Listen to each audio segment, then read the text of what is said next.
नमस्कार, मी वंदना बोलत आहे. वंदना रेसिपीमध्ये आपला सगळ्यांचं स्वागत आहे. मी आज शेवपुरी तुम्हाला बनवून दाखवणार आहे. त्याच्यासाठी लागणारं साहित्य आहे ते बघून घेऊया. हे बघा, मी मीडियम आकाराचे 2 कांदे घेतलेले आहेत बारीक चिरून, 2 टमाटा बारीक चिरून घेतलेले आहेत, थोडीशी वरून सजावण्यासाठी कोथिंबीर घेतलेली आहे आणि ही पुदिना मिरचीची चटणी आहे, ही चिंचेची गुळाची चटणी आहे आणि ही लसणीची लाल मिरचीची चटणी आहे.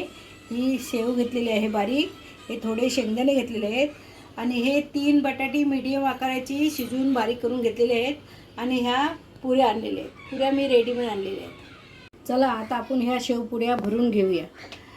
हे बघा, असा पहिला आपण असा ह्याच्यावर बटाटा घालायचा, त्याच्यानंतर आपल्याला ह्याच्यावर कांदा घालायचा आहे, त्याच्यावर नंतर आपल्याला चटणी घालायची आहे, हे लाल चटणी घालायची आहे त्याच्यावर. त्याच्यानंतर ही पुदिन्याची चटणी टाकायची आहे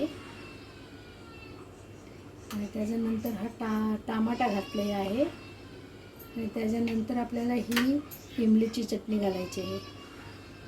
मी ह्या तुम्हाला सगळ्या सजून दाखवणार आहे.